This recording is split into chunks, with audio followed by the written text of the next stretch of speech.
अकोल्यात 46.9 अंश सेल्सिअस तापमानात रविवारी विद्यार्थ्यांची परीक्षा आणि आरोग्य यंत्रणाही गायब।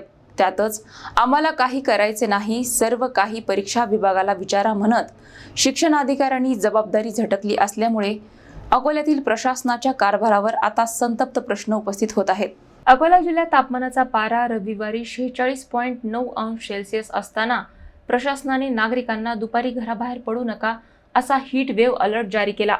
मात्र दुसरीकडे तब्बल 22,000 विद्यार्थ्यांची शिष्यवृत्ती परीक्षा दुपारी कडक उन्हाच्या वेळेत घेण्यात आली आणि यामुळे प्रशासनाच्या ठिसाळ नियोजनाचा फज्जा उडाल्याचे चित्र समोर आले आहे। जिल्ह्यातील 149 परीक्षा केंद्रांवर 4थी आणि 7वीच्या विद्यार्थ्यांची परीक्षा सुरू असताना लहान मुले पाण्याच्या बाटल्या, टॉवेल आणि उन्हापासून बचावाचे साहित्य घेऊन परीक्षा केंद्रावर पोहोचताना दिसली, तर पालक झाडाखाली आणि सावलीच्या ठिकाणी ताटकळत बसलेले दिसून आले। धक्कादायक बाब म्हणजे जिल्हा प्रशासनाने आरोग्य यंत्रणा तैनात ठेवण्याचे आदेश दिले असतानाही अनेक केंद्रावर कुठलाही वैद्यकीय कर्मचारी उपस्थित नसल्याचे दिसून आले। दरम्यान जिल्हा परिषद प्राथमिक शिक्षण अधिकारी पवार यांना पत्रकारांनी कडक उन्हात परीक्षा का असा सवाल विचारला असता ते परीक्षा विभागाला विचारा, आम्हाला काही करायचे नाही अशी जबाबदारी झटकणारी प्रतिक्रिया देत त्यांनी हात वर केल्याचे पाहायला मिळाले। आता प्रश्न असा, हीट वेव्ह अलर्ट फक्त कागदावरच होता का? विद्यार्थ्यांच्या आरोग्याची जबाबदारी नेमकी कोण घेणार असा संतप्त सवाल पालकांकडून उपस्थित केला जात आहे।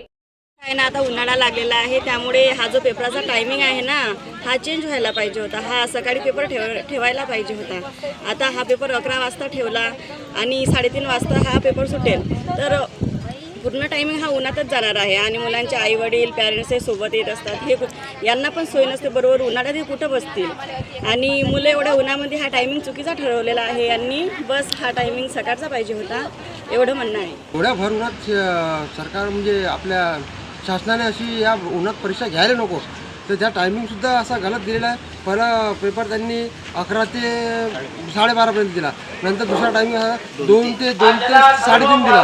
एवढं कडक उन्हात एवढं आपल्याला तापमान एवढं भयंकर आहे का या मोठा माणूससुद्धा या उन्हात थांबू शकत नाही। अशा कडक उन्हात अशा लहान पोरांना हे पेपर द्यावा लागला। त्याचे हा टायमिंग शासनाने चुकीचा ठरवला बा, त्याचा टायमिंग चेंज करून पुढल्या नंतर याच्यात बदल करणं द्यावा अशी माझी इच्छा आहे। आज इथं चोरटा सेंटरमध्ये लहान मुलांची आमच्या एक्झाम आहे, पण या शासनानं दुपारच्या टायमिंग 11 ते 3 पर्यंत परीक्षा ठेवलेल्या आहेत। पण या कडक उन्हामध्ये आम्ही